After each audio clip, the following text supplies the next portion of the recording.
Hello दोस्तों, कैसे हैं आप लोग। डिसीजन यूट्यूब चैनल पे आप लोगों का स्वागत है। और हम लोग जहां तक अपनी इंग्लिश की क्लास कर चुके हैं उसके आगे से स्टार्ट करने जा रहा हूं। चलिए ध्यान दीजिए, ध्यान से देखिए। सारा का सारा पूरा पूरा नियम आप लोगों को पढ़ाया जाएगा ग्रामर का। चलिए, हम लोग कहाँ तक पढ़े थे। हम लोग पढ़े थे प्रेजेंट इंडिफिनिट का निगेटिव सेंटेंस तक। प्रेजेंट इंडिफिनिट के निगेटिव सेंटेंस तक आज हम पढ़ेंगे प्रेजेंट इंडिफिनिट के first interrogative, second interrogative, interrogative with negative. Okay, तो present present indefinite present indefinite tense.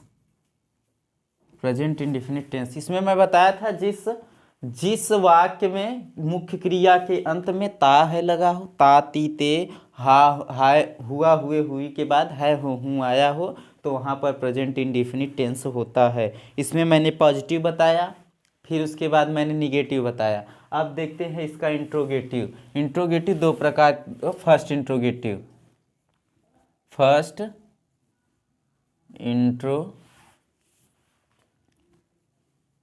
Interrogative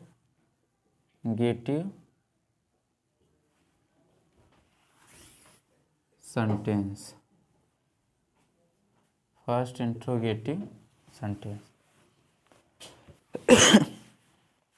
तो इसमें इसको पहचान, फर्स्ट इंट्रोगेटिव होता क्या है। जब कोई वाक्य आपने देखा होगा अक्सर शुरुआत कहाँ से हुआ रहेगा, किसी भी इंट्रोगेटिव वर्ड से शुरू हुआ रहेगा।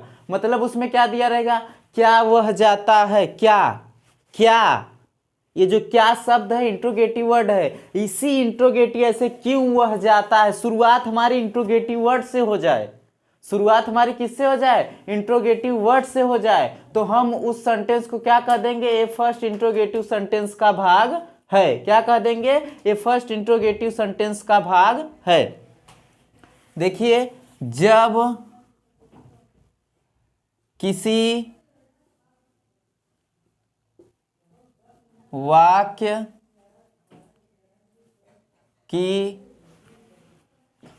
जब किसी वाक्य की शुरुआत प्रश्नवाचक शब्द से हो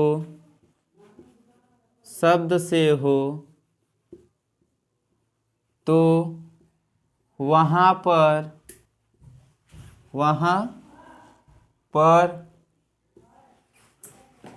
क्या होता है, फर्स्ट इंट्रोगेटिव होता है। क्या होता है, फर्स्ट इंट्रोगेटिव होता है, फर्स्ट इंट्रोगेटिव सेंटेंस होता है। क्या होता है, फर्स्ट इंट्रोगेटिव सेंटेंस होता है।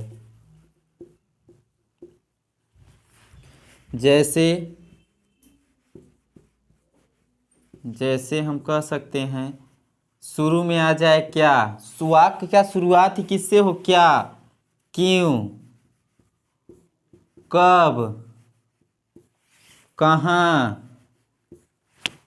ऐसे क्या नहीं, कब क्यों नहीं, क्या शब्द से शुरू हो, सिर्फ किससे हो, क्या शब्द से शुरू हो, तो वहां पर क्या हो जाता है, फर्स्ट इंट्रो। क्या वह जाता है, क्या वह खाता है, ऐसे आ जाए तो हम क्या कहते हैं, वहां पर फर्स्ट इंट्रोगेटिव होता है। क्या होता है, फर्स्ट इंट्रोगेटिव होता है। इसका एग्जाम्पल, इसका अगर फार्मूला अगर नोट करना चाहें, इसका जो फार्मूला, इसको हम कैसे, इसका हम ऐसे इस प्रकार के सेंटेंसों का हम ट्रांसलेशन कैसे करेंगे, तो ध्यान दीजिए। सबसे पहले यहाँ पर सब्जेक्ट नहीं आएगा, सबसे पहले हेल्पिंग वर्ब आएगी। हेल्पिंग वर्ब क्या होती है, डू या डज। उसके बाद तब सब्जेक्ट, तब मेन वर्ब, उसके बाद ऑब्जेक्ट। क्या आएगा, ऑब्जेक्ट, फिर प्लेस, फिर मैनर, टाइम, अदर, ऐसे आ जाते हैं।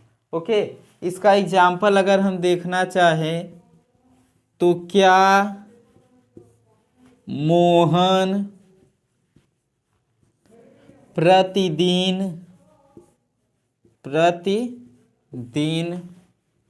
स्कूल जाता है। ए, क्या मोहन प्रतिदिन स्कूल जाता है? क्या मोहन प्रतिदिन स्कूल जाता है? अब यहाँ पर क्या देखे तो इसकी अंग्रेजी व्हाट होती है, तो व्हाट नहीं लगाएंगे। क्यों? क्योंकि यह सब वाक्य के सबसे पहले आया है। ये किस प्रकार का सेंटेंस है? First interrogative. और फर्स्ट इंट्रोगेटिव में अगर ऐसा होता है तो उसी उसी उसी टेंस की जो सहायक क्रिया लग रही होती है, उसी सहायक क्रिया से हम स्टार्ट करते हैं। अब दो सहायक क्रिया है, कौन सी लगेगी? तो इस मैंने बताया था सिंगुलर के साथ डज लगती है, प्लूरल के साथ डू लगती है। यहाँ पर देखिए सब्जेक्ट हमारा कैसा है। सब्जेक्ट का पहचान हम कैसे करते थे? सब्जेक्ट के लिए वाक्य में हम कौन लगाते थे? क्या लगाते थे? कौन लगाते थे। कौन लगा देते थे, हमें सब्जेक्ट मिल जाता था। कौन प्रतिदिन स्कूल जाता है? मोहन। तो मोहन हमारा क्या? सब्जेक्ट। मोहन क्या है? किसी का नाम है, अर्थात किसी का नाम एक वचन में होगा, अर्थात सिंगुलर नंबर होगा। और सिंगुलर नंबर के लिए हम डज पे जाएंगे। डज, तो डज फिर सब्जेक्ट क्या है? मोहन। डज मोहन जाता है। गो, क्या नहीं दिया है, कहाँ जाता है? Go to school. कब जाता है? प्रतिदिन। Every day. एवरी डे यहाँ पर क्वेश्चन है। ठीक, तो ये क्या हो जाएगा? Does Mohan go to school every day. Okay, इतना बात समझ में आई?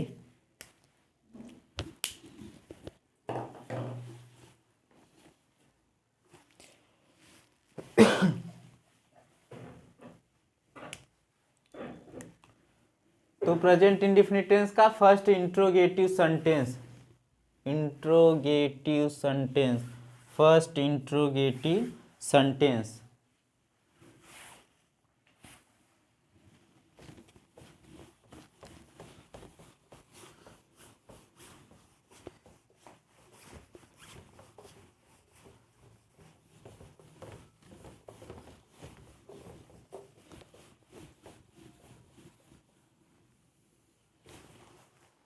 First interrogative sentence.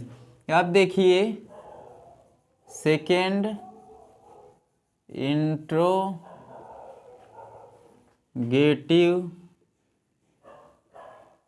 Sentence. Second interrogative sentence. अब इसमें देखिए, इसमें क्या होता है? उसमें क्या था? सबसे पहले हमारा कोई क्वेश्चन वर्ड क्या क्या शब्द से हमारी शुरुआत होती थी। इसमें क्या होगा? कोई प्रश्नवाचक शब्द सेंटेंस के कहाँ आएगा? बीच में, मध्य में आएगा। वह कब जा रहा है? तो ये जो कब है, प्रश्न पूछने का जो एक है कब, प्रश्नवाचक शब्द जो है, ये हमारा सेंटेंस के मिडिल में आएगा। कहाँ आएगा? मिडिल में आएगा। तो इसमें क्या हो जाएगा कि जब प्रश्नवाचक शब्द अर्थात क्वेश्चन वर्ड, प्रश्नवाचक शब्द जैसे क्या, किसे, किसको, कौन, कौन, कैसे, कब, कहाँ, क्यों,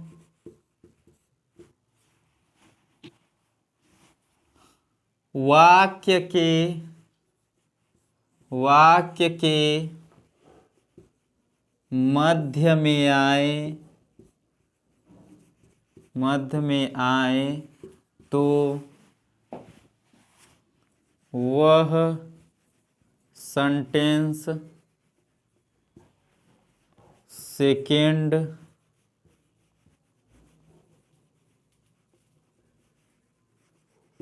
इंट्रोगेटिव सेंटेंस होता है। सेकेंड इंट्रोगेटिव सेंटेंस होता है। क्या होता है? Second intro. जब प्रश्नवाचक शब्द जैसे क्या, किसे, किसको, कौन, कैसे, कब, कहाँ, क्यों वाक्य के मध्य में आए, कोई वाक्य उसके बीच में आए तो वहां पर वह सेंटेंस क्या होता है, सेकेंड इंट्रोगेटिव सेंटेंस होता है। इसका फार्मूला कैसे होता है देखिए,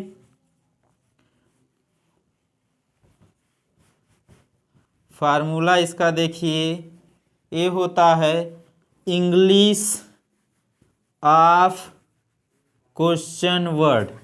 इंग्लिश ऑफ क्वेश्चन वर्ड मतलब एक क्वेश्चन वर्ड प्रश्नवाचक शब्द है, इनकी अंग्रेजी। उसके बाद एचवी मतलब हेल्पिंग वर्ब, फिर उसके बाद सब्जेक्ट, फिर उसके बाद मेन वर्ब, क्या मेन वर्ब, फिर उसके बाद ऑब्जेक्ट, ऑब्जेक्ट, फिर उसके बाद क्या आ जाएगा place, place, manner, time plus question mark. तो इसका अगर एग्जाम्पल देखें तो वह प्रतिदिन, प्रतिदिन क्यों पढ़ने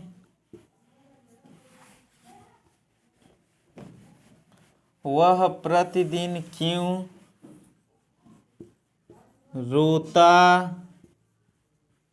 है, वह प्रतिदिन क्यों रोता है, कौन, वह, कब, प्रतिदिन, क्यों रोता है। इसमें प्रश्न पूछा जा रहा है, क्या पूछा जा रहा है, प्रश्न पूछा जा रहा है। तो यहाँ पर हम इसको सबसे पहले क्या करेंगे, English of question word, English of question word, English of question word क्या है, ये हमारा क्या है, ये हमारा प्रश्नवाचक शब्द अर्थात क्वेश्चन वर्ड है।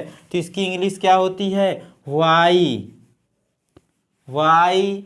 उसके बाद सहायक क्रिया आएगी, सहायक क्रिया कैसे लगती है, सब्जेक्ट के अकॉर्डिंग, और ये सब्जेक्ट क्या है, ये है। सहायक क्रिया इसकी क्या होगी, डू होगी या फिर डज होगी। तो एक वचन कर्ता के साथ does, why does he, why does he weep, कब, every day, why does he weep every day, वह प्रतिदिन क्यों रोता है। तो ये जो प्रश्नवाचक शब्द है कहाँ आया है, किसी सेंटेंस के बीच में आया है, तो ये क्या हो जाएगा, सेकेंड इंट्रोगेटिव। और सेकेंड इंट्रोगेटिव अगर प्रेजेंट इंडेफिनिट टेंस का जो सेंटेंस हो सेकेंड इंट्रोगेटिव हो तो उसका ट्रांसलेशन हम इससे करेंगे, ऐसे जो जो मिलता है वो करते हम चलेंगे, जो नहीं मिलता उसे छोड़ते जाएंगे, आगे वाले को पकड़ेंगे, आगे वाला नहीं मिलता है तो उसके आगे वाले को देखेंगे, जो मिलता है उसी के अकॉर्डिंग हम करते हुए चले जाते हैं। ओके, आप देखिए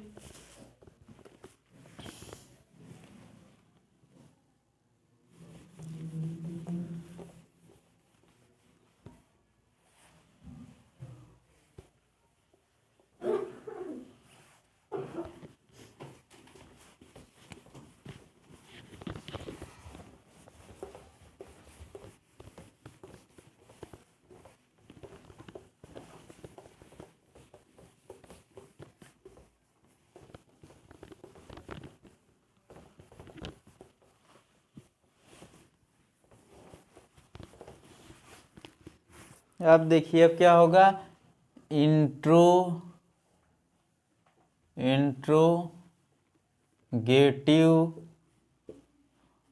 विथ निगेटिव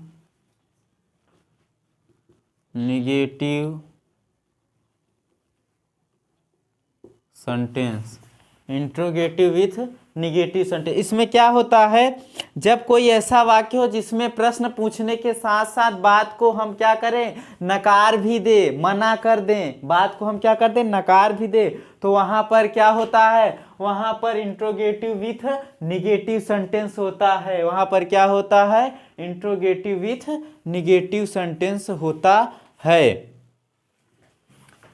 तो यहाँ पर इसका जब हम करने लगेंगे तो सीधा सा लिख दीजिए कि जब किसी वाक्य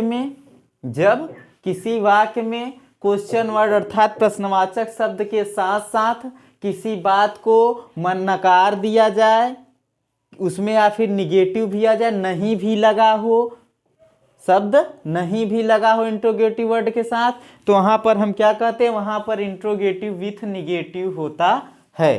तो इसका अगर हम इसका ट्रांसलेशन देखने के लिए हम फार्मूला देखें तो इसमें ज़्यादा चेंजेस नहीं किया जाता है। इसमें देखेंगे हम लिख देंगे English of question word plus helping या फिर डू या डज लिख देंगे, फिर हम सब्जेक्ट लिख देंगे, फिर हम नॉट लिख देंगे, फिर हम मेन वर्ब लिखेंगे, उसके बाद ऑब्जेक्ट,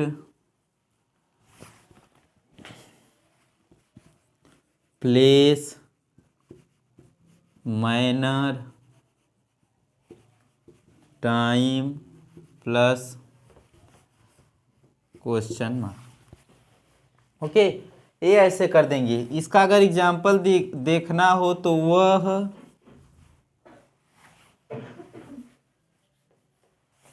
या फिर लिख दीजिए शीला प्रतिदिन गीत क्यों नहीं गाती है, क्यों नहीं गाती है। तो शीला प्रतिदिन गीत क्यों नहीं गाती है।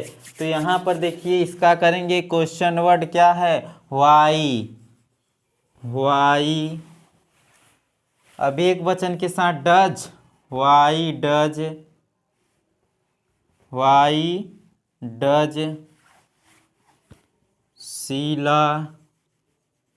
अब लगाइए क्या, नॉट गाती है, तो इसके sing song. Why does Sheela not sing song, कब, एवरी डे,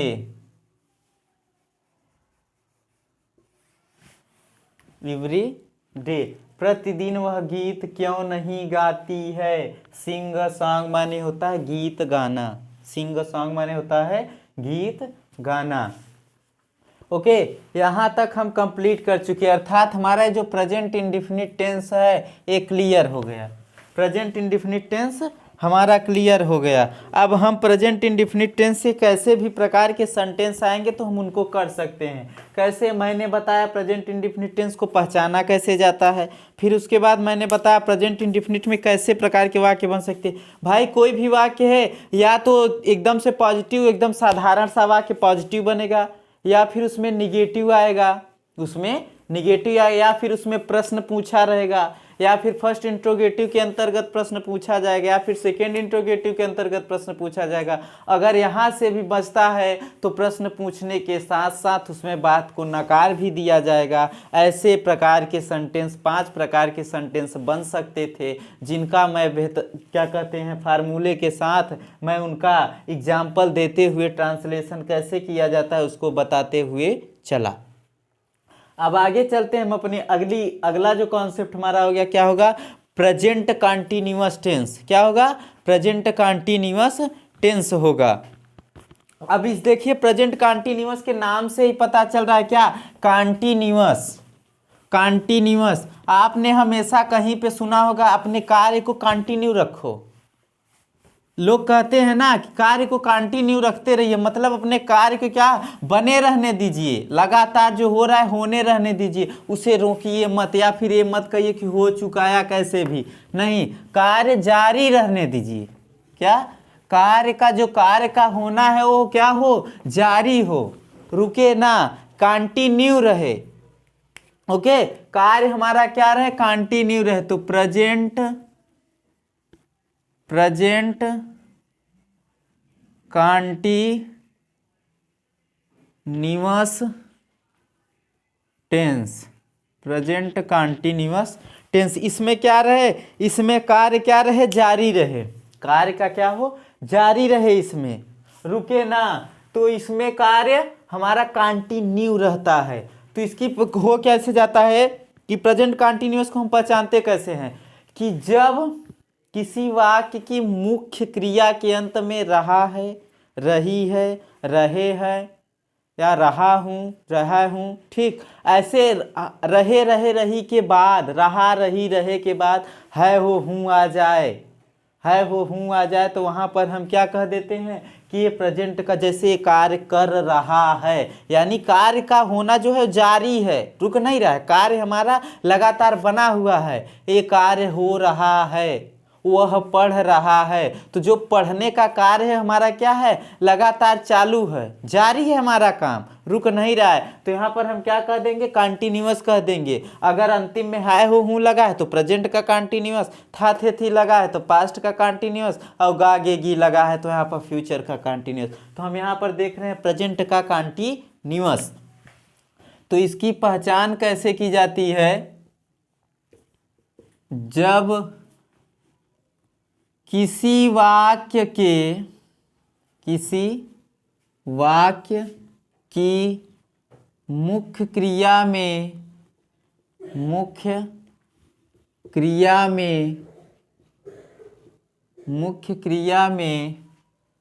रहा, रहे, रही के बाद है हो हूँ आए, तो वहाँ पर क्या होता है, प्रेजेंट कंटिन्यूअस टेंस होता है, प्रेजेंट कंटिन्यूअस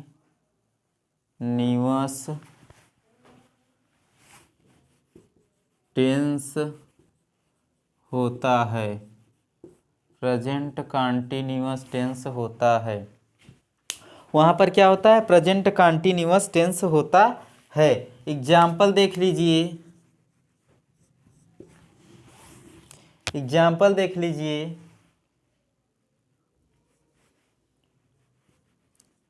रीता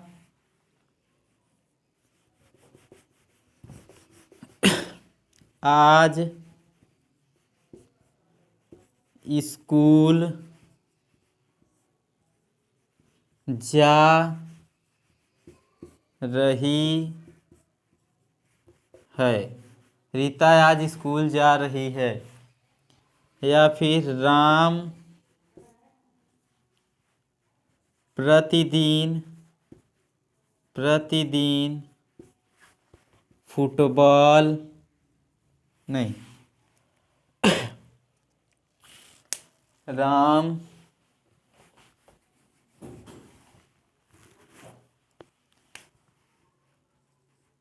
आज फुटबॉल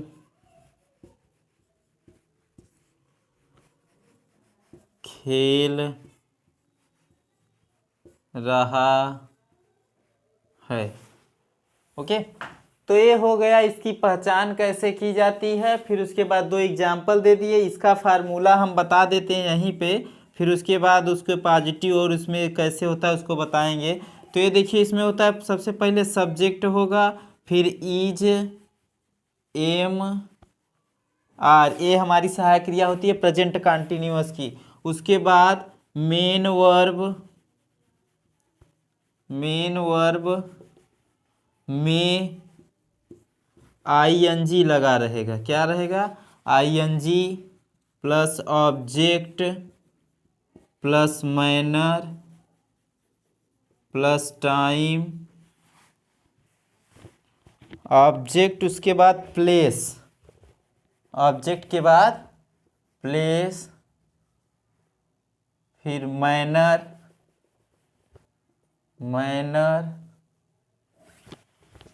टाइम प्लस अदर, ये हमारा इसका होता है फार्मूला। तो अब आप कहेंगे इसमें उसमें दो था, इसमें तीन है, इसका हम फार्मूला कैसे लगाएंगे, तो मैं बताता हूँ। और आईएनजी कैसे लगाएंगे वो भी मैं बताता हूँ आप लोगों को, आईएनजी कहाँ कहाँ कैसे कैसे लगाएंगे। इतना हो गया है। आगे देखिए,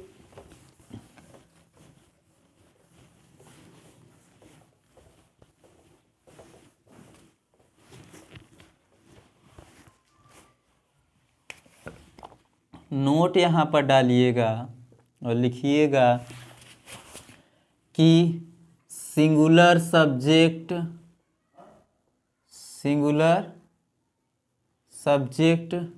जैसे क्या हो गया, ही, सी, इट, नेम के साथ इज तथा प्लूरल सब्जेक्ट जैसे वी, यू, दे के साथ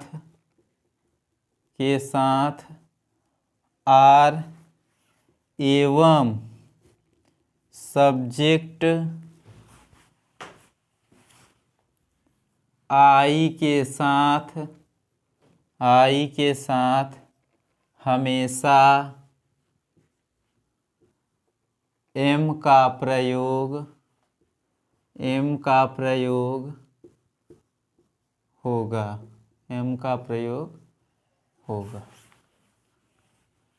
ओके। अगर सब्जेक्ट हमारा सिंगुलर है, ही है, सी है, इट है, किसी का नाम है, तो उसके साथ हम सहायक क्रिया इज का प्रयोग।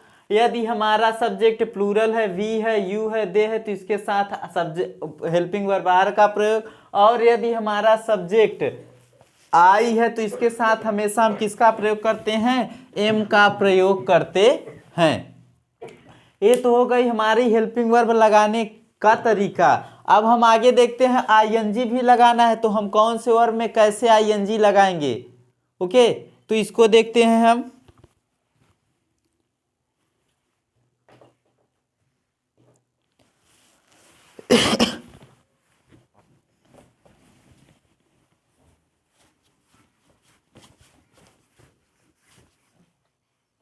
तो देखिए, वर्ब में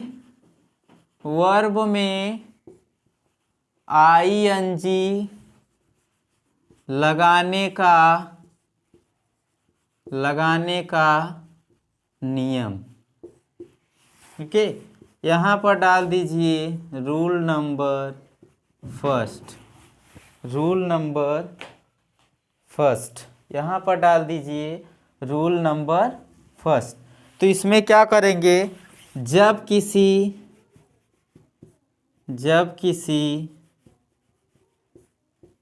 शब्द के अंत में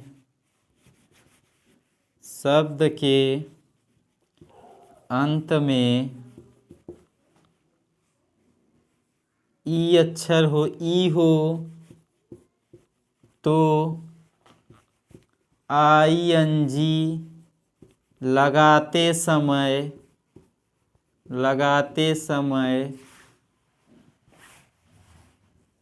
ई को हटा देते हैं। जब किसी शब्द के अंत में ई हो, क्या हो, ई हो, तो जब आईएनजी लगाते हैं तो इस ई को हटा देते हैं। जैसे देख लीजिए, टेक है, इसमें आईएनजी जोड़ेंगे तो ये हो जाएगा टेकिंग। क्या, टेकिंग। ये ही देखिए यहाँ से रिमूव हो गया। ऐसे गिव है, इसमें आईएनजी आप लगाएंगे तो ये क्या हो जाएगा, गिविंग। यहाँ देखिए, जैसे मेक है, इसमें आईएनजी लगाएंगे तो क्या हो जाएगा, मेकिंग हो जाएगा। ओके, क्या हो जाएगा, ये मेकिंग हो जाएगा।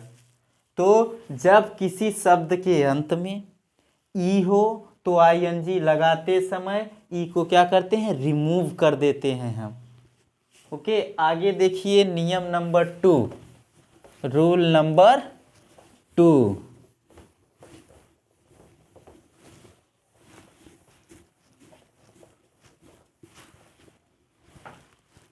रूल नंबर 2, इसमें क्या होता है, जब किसी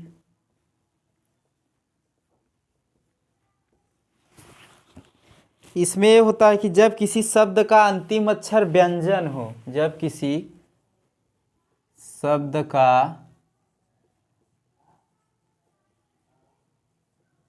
अंतिम अक्षर व्यंजन हो एवं उसके पहले कोई सिंगल वावेल हो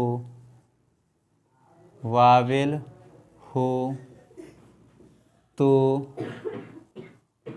आईएनजी लगाते समय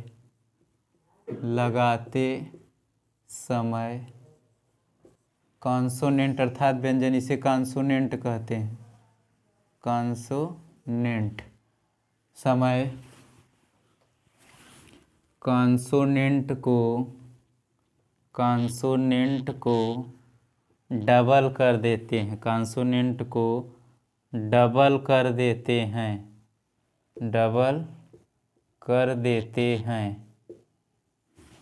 क्या कर देते हैं, डबल कर देते हैं। एग्जाम्पल देख लीजिए, सिट। आपने ये देखिए, ये हमारा क्या है, कॉन्सोनेंट। आपने वावेल और कॉन्सोनेंट पढ़ा होगा। वावेल में हम ए, ई, आई, ओ, यू, और कॉन्सोनेंट क्या होता है, B, C, D, F, G, H, J, K, L, M, N, P, Q, R, S, T, V, W, X, Y, Z. ये हमारा क्या है, कॉन्सोनेंट है। इसको आपने पढ़ा होगा। ये क्या है, कॉन्सोनेंट। अगर किसी शब्द का अंतिम अक्षर कॉन्सोनेंट हो, अर्थात बी से लेके यहाँ तक ये जो लिखा है, इसमें से कोई एक अक्षर हो और उस अक्षर के ठीक पहले कोई इसमें से एक अक्षर हो, अर्थात किसी व्यंजन के जब किसी शब्द का अंतिम अक्षर कोई कॉन्सोनेंट हो और उस कॉन्सोनेंट से ठीक पहले का अक्षर हमारा क्या हो, हमारा वावेल हो, तो वहाँ पर जब हम इसमें आईएनजी लगाते हैं तो इस कॉन्सोनेंट को डबल कर देते हैं। क्या करते हैं, डबल कर देते हैं। तो ये देखिए कॉन्सोनेंट है, इसके पहले ठीक देखिए सिंगल वावेल है। क्या है, सिंगल वावेल है। तो इसमें जब हम आईएनजी जोड़ेंगे तो व्यंजन कॉन्सोनेंट को हम क्या कर देंगे, डबल कर देंगे। देखिए टी डबल हो गया, यहाँ सिंगल था, तो जो कॉन्सोनेंट होगा उसको हम क्या कर देंगे, डबल कर देंगे।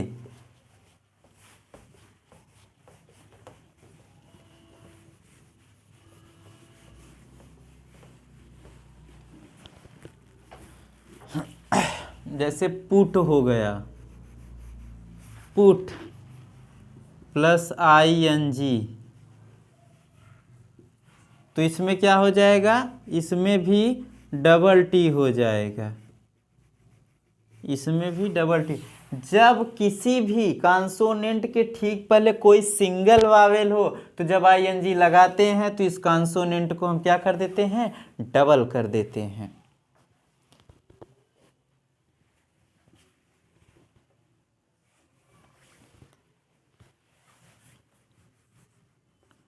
रूल नंबर 3, ये क्या कहता है, ये कहता है कि किसी वाक्य में, किसी शब्द में अंतिम अक्षर जो हो वो वाई हो या डबल एल हो तो आईएनजी, लगाते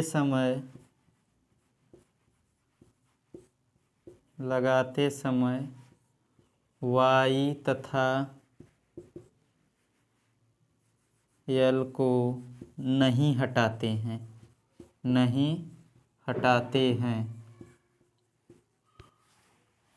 जैसे देखिए क्राई है वाई है, इसमें ING जब लगाएंगे तो इसका क्या हो जाएगा, CRYING।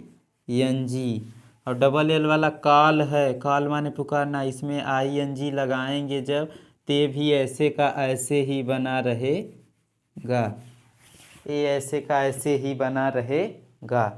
ओके, तो इतना नोट कर लीजिए। अब हम अपनी 2-3 नियम इसमें ING लगाने का और बचा है, अपनी क्लास हम यहाँ पर समाप्त करते हैं और अगली क्लास कल हम इसके 2 नियम बेहतरीन जो अक्सर हमारे एग्ज़ाम में उसके माध्यम से हमारे ट्रांसलेशन में दिया रहता है, उसको हम कल बताएंगे अगली वाली क्लास में। और अगर वीडियो आपको अच्छी लगी हो तो लाइक करिए, चैनल को सब्सक्राइब करिए और जितना हो सकता हो शेयर करिए। Thank you.